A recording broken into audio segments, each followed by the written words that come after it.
Hi, everyone. Thank you for tuning in to our seventh episode of Inspiration with Ines, our series dedicated to inspiring conversations on wedding planning. It's been over a month since we've done our last episode. Today, we're joined by the incredibly talented wedding and event designer and fellow Canadian, Rachel Klingon. Thanks for joining. How are you? Great. Thanks, Veronica, for having us. I really am honored to be a part of this. Thank you so much. We're so excited too. You're a true curator of stylish events. Rachel brings her passion of color, form, and texture to every assignment. Rachel's passion for flowers and beautiful designs are the driving force behind her successful fashion, wedding, and event design portfolio. She's been awarded many Canadian titles, including Wedding Designer of the Year and Wedding Florist of the Year. Rachel is known across Canada and abroad for trend-setting events, which have often been published around the world. So Rachel, can you tell us what inspired you to start your career in event design? You know, this goes back to when I was a kid. My interests have always been in, color, texture. My strongest subjects in school were always art. And so I think it was just in line with who I am as a person. The funny thing is, even as a young girl, I kind of had to redo my bedroom, 4 times a year, change the paint color, because the nuances of colors and textures, those are always things that I'm drawn to. I love working with. And I think actually with wedding design in particular, the most ironic thing is that it actually started when David and I got married. That was kind of the professional, when it became a consideration as a profession. David and I got married. We could find a florist. We could find, a chair rental company. We couldn't really find a designer or a company that would put all these things together. And that was a real kind of, I don't know, it was kind of a prick in my thought process as to what I wanted to do in the future. And that was really how it evolved. We did our own wedding. We did all the big mistake. And we did all the flowers, all the decor. And that was honestly the springboard for where we are today. I love it. Speaking of where we are today, I really would love to hear about your pandemic pivot and Boutique Blooms. Boutique Blooms has been such a blessing. We call it our pivot blessing. I think really we had to kind of establish really quickly what we were going to do to survive. We have a really valuable team. They've, most of our staff have been with us for a long time. And so we had to really come up with something quickly that would keep everybody on board. And to be honest with you, it was actually some previous clients, and they know who they are, who really, and actually some people in the industry as well, who called us about, sending flowers. And one of them in particular was for a small a birthday or an anniversary. And we just weren't equipped at that time to do delivery flowers because, when we order flowers for events, we're not ordering, 25 stems of this or 25 stems of that. We're ordering, 500 stems of this and 500 stems of that. So it was a little bit complicated, and we just really weren't set up for that. But I had actually one in particular, very persistent client who said, Rachel, I really need you to do this arrangement for me to send to these people. And so we basically, that was kind of, the springboard that kind of launched us into where we are today with Boutique Blooms. It's the silver lining in all of this. We're very thankful for it. And it really did pick up speed.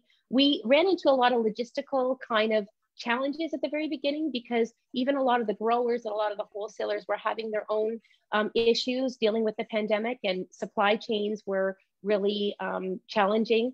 But anyways, we worked through a lot of those issues, worked with a lot of local growers, etc. And we were able to make it happen, and it continued to grow. And I'm really thankful for the people that took a chance on us and ordered some flowers. Well, I do love them, and I continue to support because we do love them. So I love that story. Let's talk about when you're designing a concept for a couple, how much of it is inspired by them?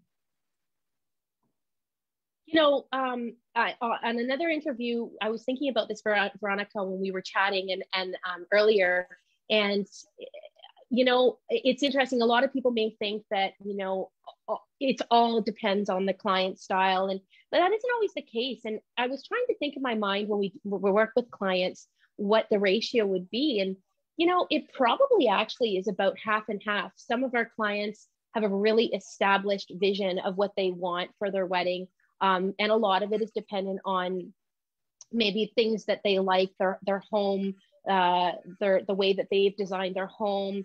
But a lot of people come and they're not sure, and they're looking for help with a design, and they're open to a really modern concept, and then they're also open to a really traditional concept. So it's just about navigating down a path that makes them feel the most comfortable and will most reflect them on their wedding day. Got it. Okay. And what would be one of your number one tips, or if you had a few that you'd like to share with potential brides that are looking, you know, to start planning their weddings? You know, enjoy the process. The design aspect of wedding planning is a lot of fun. And very seldom do we have people that come in their very first consult and have established exactly what is actually going to come into fruition and what we will actually execute. It's an evolution, and it evolves usually throughout the design process.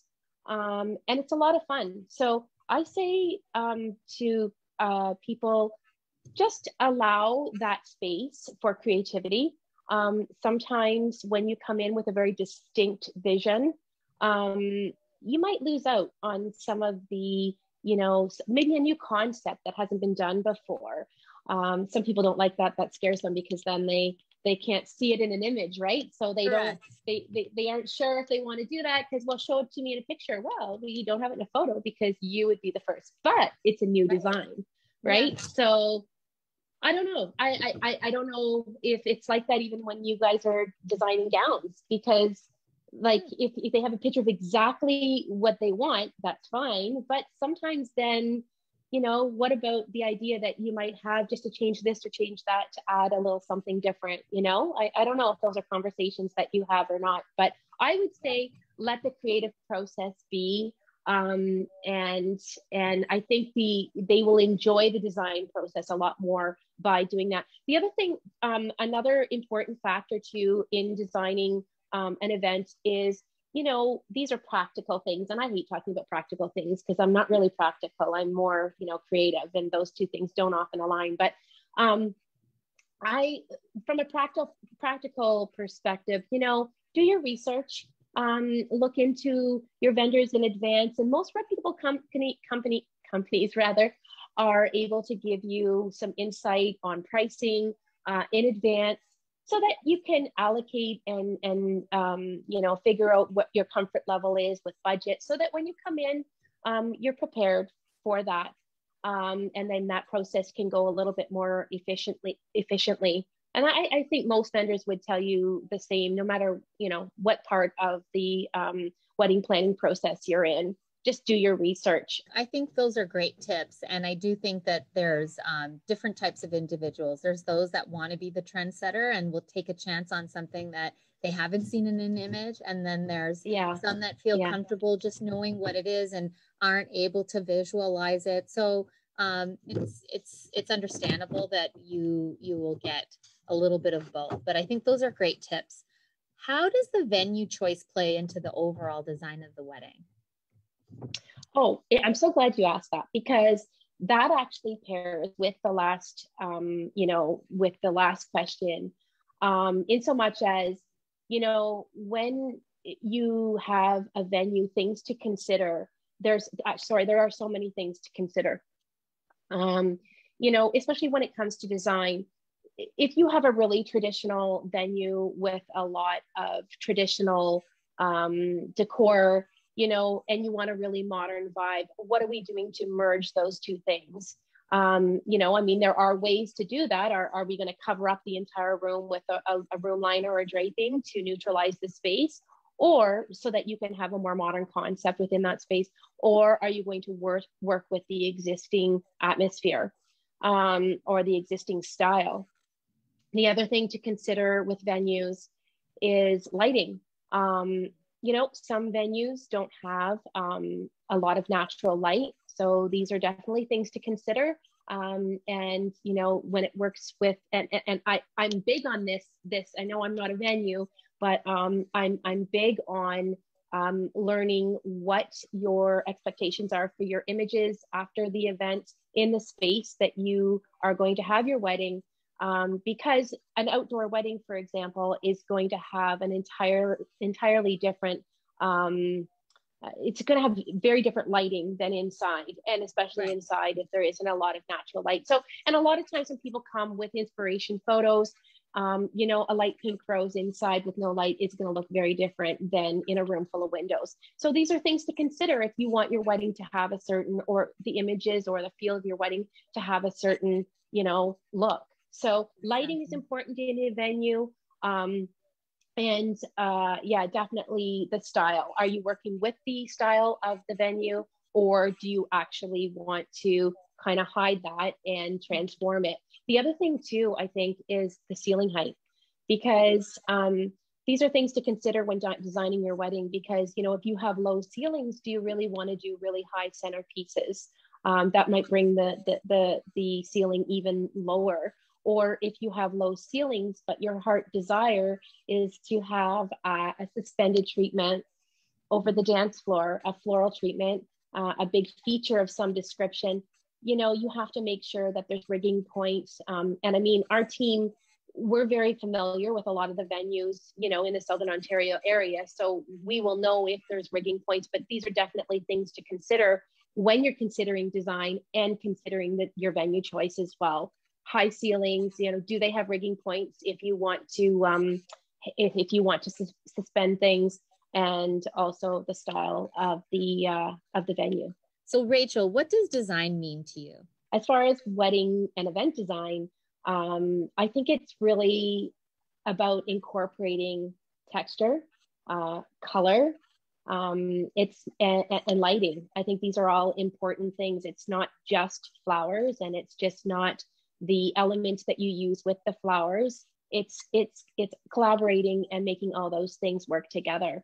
And I really surprised to see over the years the different combinations that people put together. So design is a little bit of an arbitrary word, because, you know, I might not think, I've seen so many things that people have put together that I think, oh man, I would never have thought about that myself. So, and it's beautiful. So, I mean, I hope that when people look at some of the things that we put together, they're inspired. I mean, but yeah, design is a really interesting word because it encompasses a lot of different things. Well, I am very much looking forward to, again, collaborating with you on weddings that are coming up. I think that we're going to start seeing more and more of each other. Definitely looking forward to seeing all the magic and the beautiful events that are going to be coming up.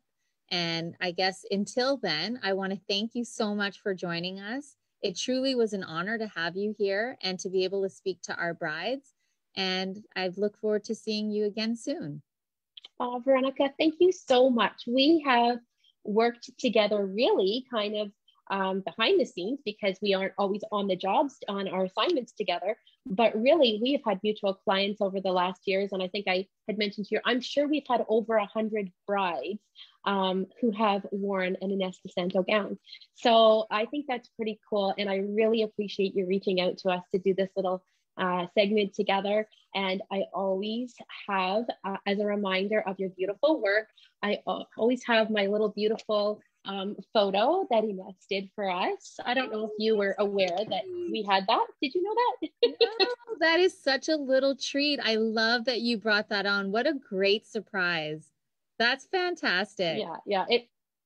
It's so special. Yeah. And we're both kind of long timers in the industry. So thank you very, very much for having us.